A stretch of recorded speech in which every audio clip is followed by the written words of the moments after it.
지난주 베드로에 이어서 오늘은 고넬료에 대한 얘기인데요.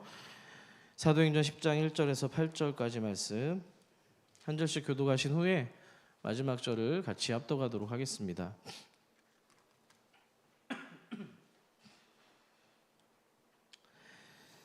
제가 먼저 1절을 읽습니다.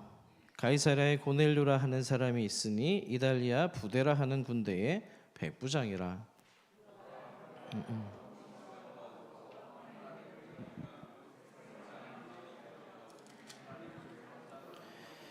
하루는 제9시쯤 되어 환상 중에 밝히 보매 하나님의 사자가 들어와 이르되 고넬료야 하니,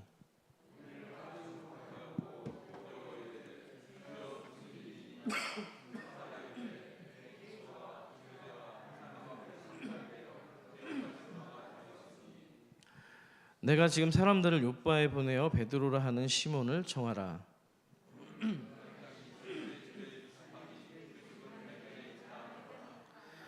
마침 말하던 천사가 떠나매 고넬료가 집안 하인 둘과 부하 가운데 경건한 사람 하나를 불러 이 일을 다 이루고 요빠로 보내니라.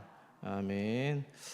매년 겨울이 되면은 거리마다 울려 퍼지는 소리가 있습니다. 빨간 냄비 옆에서 종을 흔드는 그 작은 종소리를 기억하실 겁니다. 바로 구세군 자선 냄비입니다. 구세군은 단순한 모금 활동을 하는 단체가 아닙니다. 그 안에는 150년이 넘는 믿음의 역사가 있고요. 그 중심에는 한 가지 분명한 확신이 있습니다. 구세군은 처음에 19세기 영국에서 시작되었습니다. 산업혁명 이후에 극심한 사회적인 양극화를 겪고 있었는데요. 빈곤과 실업과 또 알코올 중독과 또 범죄, 노숙 문제가 극심한 상황 가운데 있었습니다. 그러다가 1865년입니다. 윌리엄 부스라는 목사님이 계셨는데요. 그의 아내 캐서린 부스와 함께 결심합니다. 어떤 결심이냐면 예배는 교회 안에서만 끝나서는 안 된다. 기도 역시도 손을 모으는 일에서만 그쳐서는 안 된다는 다짐입니다. 그래서 이 두 부부께서 영국의 이스트 엔드라고 하는 빈민가 거리에 복음을 전하러 나가기 시작합니다. 그런데 나갈 때 한 가지 이 두 부부에게 원칙이 있었습니다. 그것은 찢어지게 가난한 이 빈민들, 노숙자, 알코올 중독자, 또 창녀 등 소외계층에 복음을 전할 때 반드시 빵과 함께 전해야 된다는 것입니다. 부스 목사님께서는 이 사역을 전쟁에 비유했는데요. 죄와 악에 맞서 싸우는 구원의 군대라는 겁니다. 그래서 군의 이 군자가 뭘 얘기하는 거예요? 군대를 얘기하는 겁니다. 영어로 또 Salvation Army라고 하는데요. 이런 이유 때문에 구세군에서는 목사를 사관, 장교, 영어로는 officer라고 하고요. 교인은 병사, 솔저라고 이야기를 합니다. 구세군의 혹시 핵심 슬로건을 알고 계십니까? 저는 얼마 전에 우리 성도님들과 더불어서 또 서울 시내에 있는 또 선교 유적지를 다닌 또 경험이 있는데요. 그때 구세군 회관에도 갔었습니다. 우리 가신 분들께서는 또 확인을 하셨을 텐데요. 이 구세군의 핵심 슬로건은 영어로 얘기하면 Salvation, 또 Blood, 또 하나는 Fire입니다. 예수 그리스도를 통한 Salvation, 구원이고요. 또 Blood는 뭐예요? 예수님의 보혈입니다. 십자가의 속죄를 의미합니다. 그리고 Fire는 뭐예요? 불이죠. 이 정도 영어는 산서울교회는 능히 알고 계실 거라고 생각합니다. 어떤 불이겠어요? 하나님의, 그렇죠, 성령의 열정과 능력을 의미합니다. 그래서 그들이 연말연시에 이렇게 종소리를 울릴 때 그 소리와 함께 Salvation, Blood, Fire 이 구호를 외쳤다고 합니다. 자, 그런데 이것이 단지 어떤 감정적인 외침이 아니고요. 소외된 자, 아까 말씀드렸던 그 소외된 자의 삶을, 그 삶의 전체를 살리는 복음이고요. 그들의 어떤 이해할 수 없는 또 눈물과 또 배고픈 허기짐도 감싸는 일종의 사랑의 언어였다는 사실입니다. 그 정신은 지금도 이어지고 있는데요. 기도하는 이 두 손과 또 섬기는 손, 이 두 가지는 결코 따로 떨어질 수 없다는 것입니다. 그 정신을 그대로 보여주는 한 사람이 오늘 본문 가운데도 등장합니다. 1절에 보니까 그 사람의 이름이 뭡니까? 고넬료입니다. 뿔, 머리에 뿔이라는 이 뿔 아시죠? 뿔, 강인함, 어떤 강한 정체성 이런 의미를 가진 이름인데요. 이 사람에 대한 프로필이 나와 있습니다. 이탈리아 로마 군인입니다. 그것도 백부장입니다. 백부장이면은 대략 100명의 부하들이 있다는 얘기잖아요. 또 우리 여기 군 출신 우리 심중산 장로님도 계시는데 대략 백부장 정도면은 대위 정도 되는 계급이라고 보시면 됩니다. 중대장에 속은 좀 뭐 더 하면은 대대장 정도 되시는 분인데 이스라엘을 통치하는 이 점령 국가죠. 로마의 장교입니다.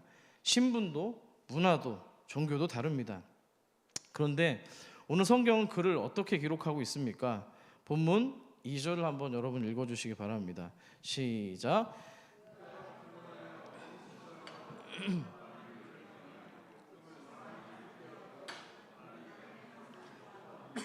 아멘.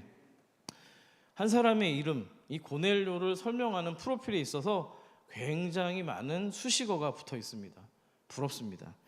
자, 경건한 사람입니다. 경건하다고 되어 있잖아요. 이 원래의 의미는요, 헌신하다. 헌신, 누구께 헌신하는 거예요? 하나님께잖아요. 하나님께 헌신하는 걸 우리가 뭐라고 그래요? 예배드린다고 하죠. 이 단어에는 헌신하다, 믿다, 예배하다라는 이 이름들이 달려 있습니다. 고넬료는 로마의 군인이었지만 이 바깥 세상에 세속적 지위와는 무관하게 하나님 앞에서 예배하는 삶을 살았던 인물입니다. 자, 거기다가 보니까 2절에 온 집안과 더불어 하나님을 경외했다고 이야기합니다. 고넬료는 자기 자신의 개인 신앙뿐만 아니라 가정에서 또 집안에서 또 이 집안 사람들에게 신앙의 교사였고요, 리더였다는 사실입니다. 혼자 교회 다니는 아버지 정도가 아니라 가족들과 함께 하나님을 예배하고 또 함께 신앙을 공유했다는 사실입니다. 아마도 그가 이끌고 있는 부하들에게도 이 하나님의 형상을 드러내고 하나님을 경외하는 어떤 그런 마음을 갖게 했던 인물입니다. 그런데 그의 신앙의 깊이가 어디까지였습니까? 보니까 2절에 나와 있죠. 항상 하나님께 기도했다고 기록합니다. 하루 정해진 시간에 기도하던 그 유대인들의 기도 습관, 좋은 습관입니다. 그 습관을 따라서 그대로 제자도의 삶을 살았던 모습을 볼 수가 있는데요. 자, 그것뿐만이 아닙니다. 와, 너무나 이 수식어가 많지 않습니까? 간절히 바라기는 우리 성도님들에게도 하나님이 여러분 앞에 붙여주시는 아름다운 수식어가 많기를 축복합니다. 자, 고넬료는 백성들을 구제했다고 기록합니다. 근데 잘 보세요. 어떻게 구제했대요? 본문에 2절에 백성을 어떻게 구제했대요? 많이 구제했다고 기록합니다. 성경은 보고 계시죠? 본문에 기록된 이 백성이 누구를 가리키는 말일까요? 여기에 나와 있는 백성은요, 이 백부장 고넬료와 같은 로마 출신 사람들을 얘기하는 게 아니고요, 그들이 점령하고 있던 피식민지 이스라엘 사람들을 의미합니다. 점령국의 장교가 자국민도 아닌 피지배 민족을 돕고 돌보는 일은 당시에 결코 평범한 일이 아니었습니다. 자, 그러니까 이런 프로필 하나만 정리해도 이 고넬료라고 하는 사람은 기도가 삶의 호흡이 된 사람이고요, 구제가 일상이 되었던 사람, 그 사람이 바로 고넬료였습니다. 자, 그렇다면 하나님께서는 이런 고넬료에 대해서 어떻게 여기고 계실까요? 궁금하시죠? 아멘이십니까? 다 밥 먹고 오셨나요? 밥 먹고 오셨죠? 우리 옆 사람과 힘내라는 차원에서 한번 예수 안에서 파이팅 한번 인사하겠습니다. 시작. 네, 같이 잘 좀 해보자는 거죠. 뭐 별거 있겠습니까, 제가. 네.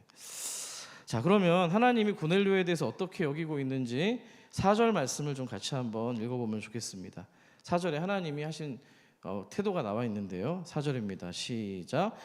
고넬료가 주목하여 보고 두려워 이르되 주여 무슨 일이니까? 천사가 이르되 내 기도와 구제가 하나님 앞에 상달되어 기억하신 바가 되었으니. 아멘. 우리 사랑하는 산서울 가족 여러분, 사람은요 누구나 기억되기를 원합니다. 맞습니까? 아무도 만약에 내 이름을 불러주지 않고 아무도 나를 찾지 않는다면 우리는 마치 이 땅에 존재하지 않는 것처럼 그런 소외감을 느낄 수가 있습니다. 많이 알려진 시가 있지 않습니까? 시인 김춘수는 내가 그의 이름을 불러주었을 때 그는 나에게로 와서 뭐가 되었다고 이야기합니까? 꽃이 되었다고 이야기합니다. 하나님이 여러분의 이름을 불러주셨을 때 생명의 이름이 되기를 축복합니다.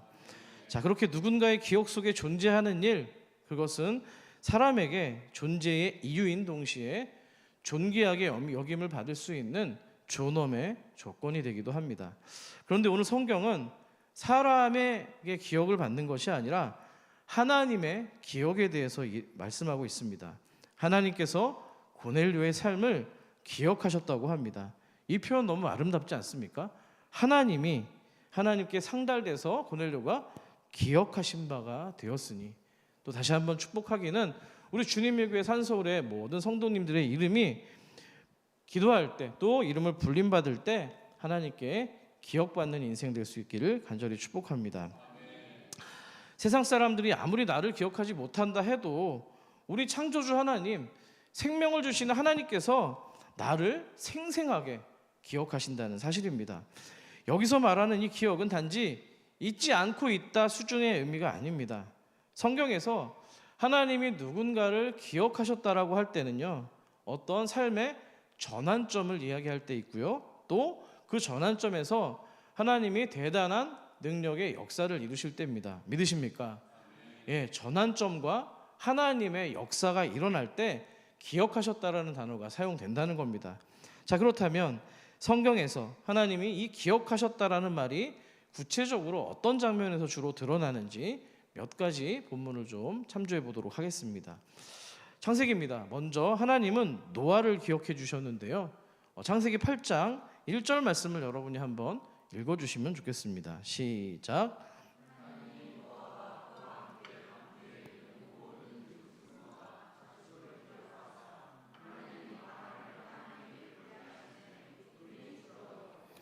아멘.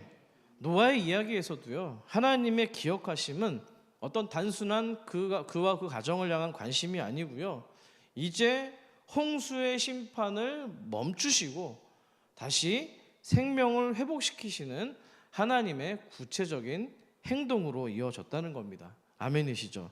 자, 창세기는 또 다른 이야기가 나옵니다. 하나님은 야곱의 아내가 있었는데 두 번째 아내가 누구였죠? 라헬이었습니다. 자, 이 아내 라헬도 기억해 주셨습니다. 30장 22절을 같이 읽어볼게요. 시작. 하나님이 라헬을 생각하신지라 하나님이 그의 소원을 들으시고 그의 태를 여셨으므로. 아멘. 불임 때문에 언니 레아와 비교당하면서 어떻게 보면 자기 자신은 잊혀진 존재라고 여겼던 라헬입니다. 어쩌면 밤마다 눈물로 베개를 적셔야 하는지도 모르겠습니다. 하지만 주님은 그녀를 기억하고 계셨습니다.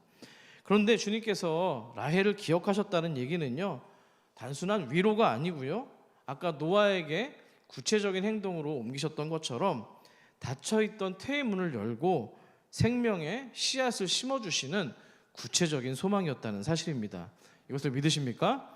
이것뿐만이 아닙니다. 창세기 다음에 출애굽기에 보시면은 하나님은 400년 노예 생활을 하던 당신의 백성들도 기억하셨습니다. 출애굽기 22장 24절인데요. 제가 읽어드리죠. 하나님이 그들의 고통 소리를 들으시고 하나님이 아브라함과 이삭과 야곱에게 세운 그의 언약을 기억하사. 아멘. 출애굽기 2장에 보시면은 하나님이 그들의 고통 소리뿐만 아니라 뭘 기억하셨대요? 더 중요한 하나님께서 세우신 언약인데 누구와 세운 언약입니까? 아브라함과 이삭과 야곱. 늘 강조드리죠. 이 3종 세트가 나오면, 족장의 이름이 나오면 하나님이 무조건 언약을 얘기하시는구나 기억하셨으면 좋겠습니다. 하나님이 애굽에서 고통받고 있던 백성들의 신음을 들으셨고요, 그 아브라함, 이삭, 야곱 3종 세트의 언약을 기억하셨습니다. 하나님은 모세를 세우셔서 결국에 출애굽의 역사를 이뤄가시는데요, 그 언약을 기억했다는 그 언약의 내용이 뭡니까? 크게 세 가지입니다. 먼저 땅의 약속이죠. 하나님은 아브라함과 그의 자손에게 가나안 땅을 주시겠노라고 약속을 하셨고요, 땅에 대한 약속 다음에 뭐가 있습니까? 또 자손에 대한 약속입니다. 하나님은 마찬가지로 아브라함을 통해서 하늘의 별처럼 수많은 후손이 생겨날 거라고 약속하셨습니다. 그럼 마지막 뭡니까? 복에 대한, 그렇죠. 우리 성경 너무 많이 읽으신 것 같아요. 복에 대한 약속입니다. 하나님은 아브라함의 후손을 통해서 모든 민족이 복을 얻게 될 거라고 약속하셨다는 겁니다. 그렇기 때문에 백성들이 끊어지면 안 되는 거예요. 그죠? 출애굽해서 이스라엘 백성들이 이 애굽 땅에서 수많은 백성들이 이미 별처럼 많아졌다는 겁니다. 성취가 된 거죠. 자, 그러니까 하나님이 누군가를 기억하셨다는 것은요, 하나님께서 그 사람의 삶을 주목하고 계시고요, 그를 역사의 무대 위로 불러내셨다는 뜻입니다. 아멘이십니까? 기도는 하늘에 닿고요, 구제는 하늘에 쌓이고 하나님은 때가 되어서 그것을 기억하시는 줄 믿습니다. 자, 이 말씀을 읽다가 이런 질문이 생깁니다. 하나님은 어떤 사람의 어떤 삶을 기억하고 계실까 하는 겁니다. 단순히 말을 좀 잘하고 기도를 많이 하는 사람일까요? 그렇지 않습니다. 하나님은 삶으로 기도하는 사람, 이웃을 품은 경건을 가진 사람, 믿음을 행동으로 이어낸 사람을 기억하십니다. 믿으시면 아멘 합시다. 오늘 누가 그랬다는 거예요? 백부장 고넬료가 그랬다는 겁니다. 그의 기도는요, 입술에서 끝나지 않았습니다. 그의 믿음은요, 개인의 경건에만 머무르지 않았습니다. 그는 하나님을 향한 이 경외감, 사랑하는 마음과 두려운 마음, 그리고 사람을 향한, 또 수평적으로는 또 이웃들을 향한 자비심이 함께 균형을 이루는 삶을 살았던 겁니다. 기도와 돕는 구제가 따로 놀지 않았고요, 반드시 그의 기도는 삶 가운데서 남을 돕는 구제로 이어졌습니다. 그리고 그 구제는 다시 기도로 그의 삶에 뿌리를 내렸다는 겁니다. 자, 그런 삶을 살아낼 때 하나님께서 아까 이렇게 많은 수식어구를 붙여준 것처럼 기억하신 바 되었다고 하는 인생이 될 줄 믿습니다. 그렇습니다. 하나님은 우리가 교회 안에서 드리는 이 예배뿐만 아니라 기도뿐만 아니라 여러분들 저 문을 박차고 나가서 각자 주어진 삶의 자리에서 또 밖에 거리에서 행하는 그 사랑과 두 손 섬김도 기억하신다는 사실입니다. 예배당 안에서의 고백뿐만 아니라 또 가정과 직장에서 학교에서 살아내시는 또 이타적인 섬김의 고백도 분명히 바라보고 기억하신다는 것을 잊지 않으시기를 소망합니다.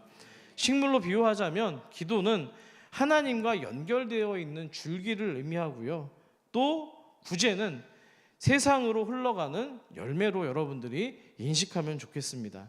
하나님은 지금도 이 자리 가운데 우리 성도님들을 향해서 그 줄기와 열매가 함께 자라는 그 한 사람을 찾고 계신 줄 믿습니다.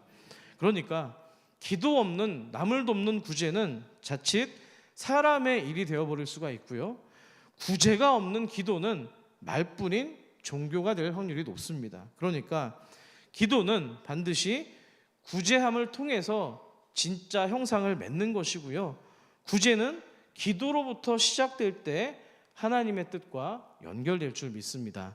아멘이십니까? 그렇다면 지금 이 자리에 예배 드리시는 여러분들은 어느 자리에 서 계십니까? 혹시 기도는 하고 있는데 이웃의 삶에는 혹시 무관심하고 계시지는 않습니까? 내가 도움은 주고는 있는데 하나님 앞에 엎드리는 삶은 그 시간은 잃어버리지는 않으셨는지요?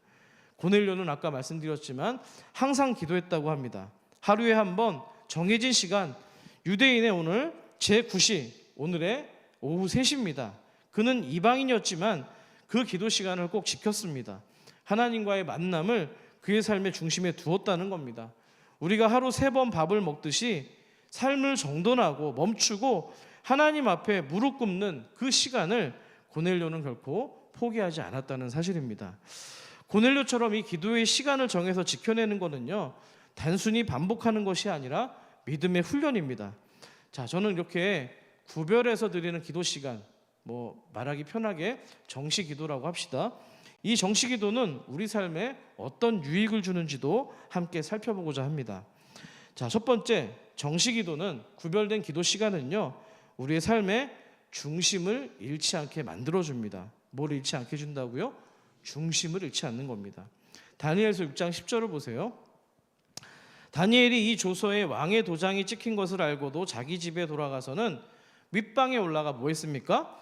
예루살렘으로 향한 창문을 열고 전에 하던 대로 하루 3번씩 무릎을 꿇고 기도하며 그의 하나님께 감사하였더라. 아멘.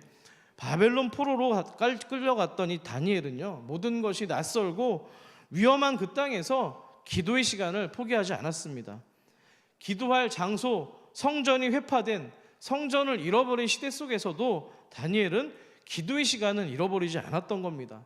성전은 빼앗겼는지 모르지만 다니엘은 시간을 성전 삼아서 기도했던 것입니다. 아멘이십니까?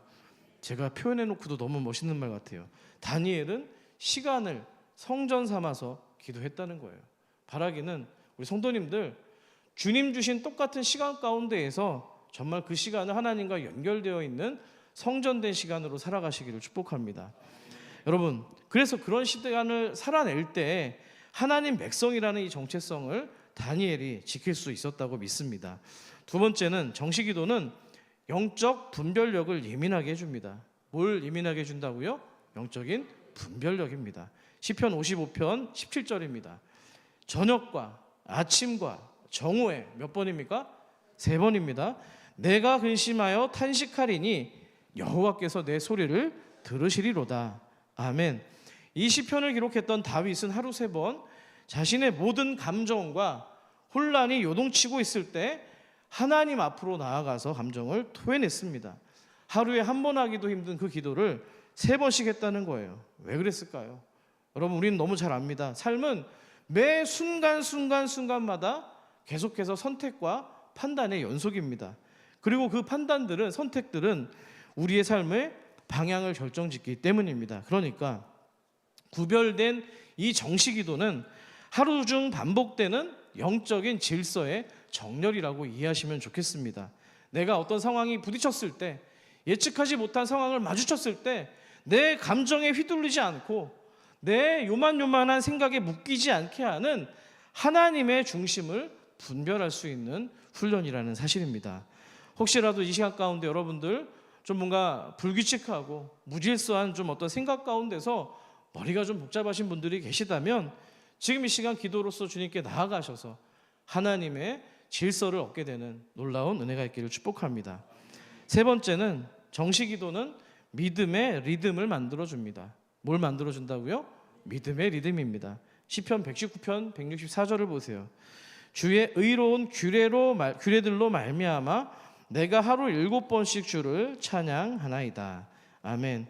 시편 119편은요 하나님의 말씀에 기도로 반응하고 찬양으로 고백하는 구조를 갖고 있는 독특한 본문입니다. 주의 규례들 때문에 찬양합니다라고 하는 이 표현은요 주님의 말씀, 규례를 묵상하면서 드리는 기도와 찬양이 결합되어 있는 표현입니다. 뭐가 결합됐다고요? 기도와 찬양입니다. 찬양은 뭐예요? 곡조 있는 기도 아닙니까? 자, 시편 기자가 그런데 7번이라는 말로 기도와 찬양이 하루의 리듬이었음을 지금 보여주고 있는 겁니다. 7번은 무슨 수예요? 완전수입니다. 곧 기도를 삶 전체의 호흡으로 삼겠다라고 하는 다윗의 의지가 반영이 되어 있는 것입니다. 그러니까 그는 하루에 24시간 가운데 기도와 찬양으로 하루를 쪼개 쓰면서 자신의 삶을 하나님의 말씀과 동기화시키려고 했다는 사실입니다. 아멘이시죠? 우리 동기화하면 우리 젊은이들이 좀 쉽게 알아들을 수 있을 것 같은데요. 핸드폰과 노트북을 어떻게 해요, 여러분들? 그죠?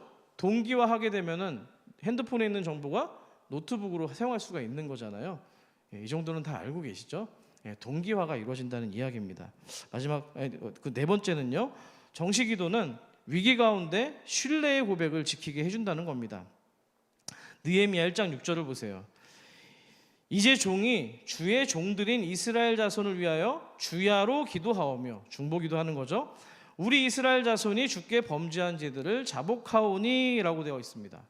자, 느헤미야가요 무너진 예루살렘 성벽 소식을 듣고 슬픔에 잠겼습니다. 그런데 그 감정 안에만 갇혀 있지 않았습니다. 그는 주야로 시간을 내어서 구별해서 기도하면서 그 감정을 아까 다윗과 마찬가지로 하나님께 올려드린 겁니다. 그 반복되어 있던 그 기도의 자리가 그저 눈물의 자리가 아니고요. 결국에는 분별과 결단을 세울 수 있는 그런 자리가 되었다는 거예요.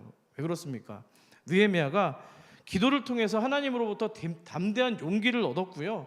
페르시아 왕이었던 당시 아닥사스다 왕 앞에 나가서 자신의 민족의 이러저러한 아픔을 이야기하면서 결국에 성벽을 재건할 수 있는 그 요청을 그 왕 앞에 아랠 수가 있었다는 겁니다. 놀라운 행동을 할 수가 있었다는 거예요. 간절히 바라기는 어려움 가운데서도 정말 주님 주신 용기를 가지고서 담대하게 또 세상 가운데서 승리하며 나가시기를 축복합니다. 마지막으로 정시기도는요, 공동체적 신앙을 세워준다는 겁니다. 무슨 신앙이요? 공동체의 신앙을 세운다는 거예요. 사도행전 우리 배웠습니다. 1장 14절을 보시면은 자, 이렇게 되어 있습니다.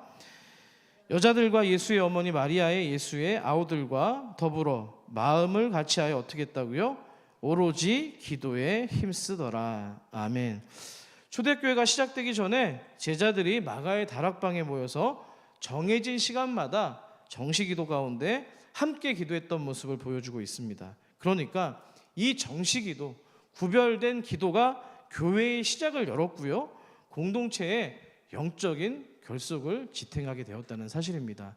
정말 간절히 바라기는 우리 교회에 요즘에 정말 중보기도의 꽃이 계속 활짝 피고 있는데, 이 금요기도회 가운데서도 여기 계신 여러분 한 사람이 아까 말씀드린 구세군 대원과 같은 정말 일당백의 대원이 되어서 우리 산서울의 영적인 결속력을 야기시키시는 복된 통로가 되길 축복합니다.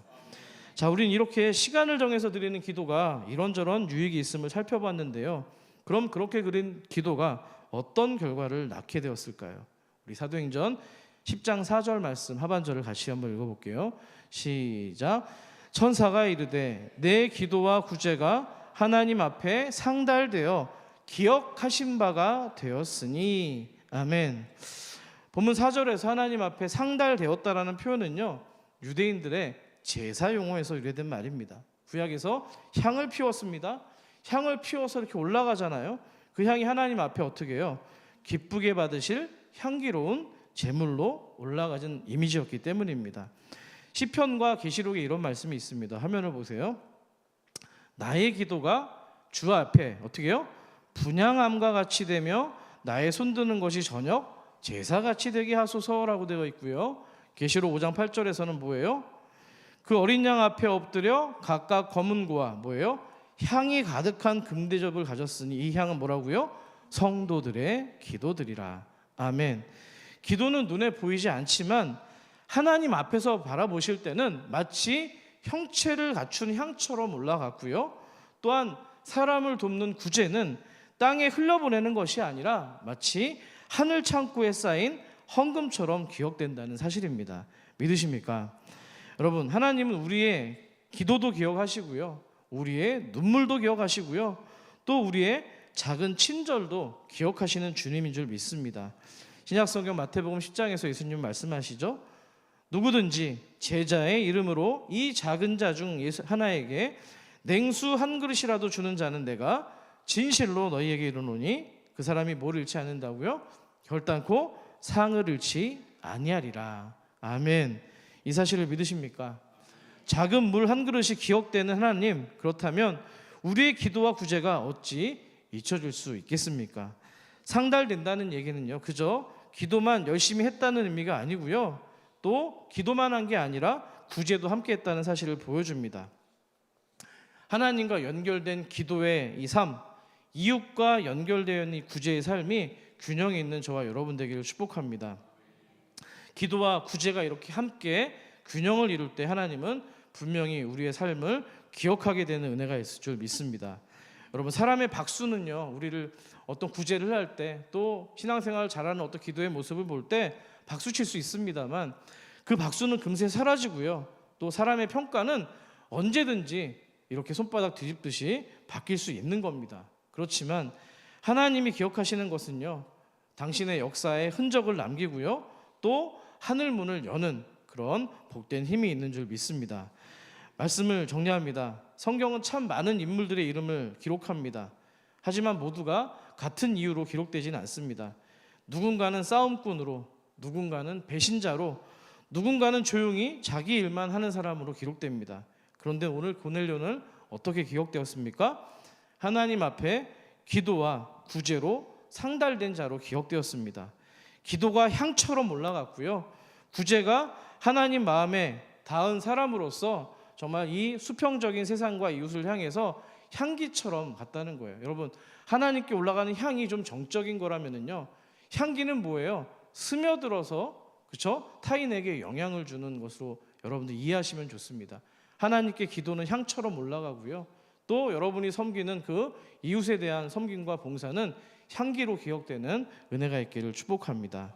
그래서 하늘에 닿는 기도, 또 하늘에 쌓이는 구제, 이것을 통해서 우리 교회가 지역 사회와 또 더 나아가 대한민국과 열방 가운데 정말 또 복된 그리스도의 향기를 드러내기를 간절히 축복합니다. 오늘 말씀을 생각하시면서 같이 한 번 더 찬양하고 기도했으면 좋겠습니다. 찬양할 때 제일 처음에 아까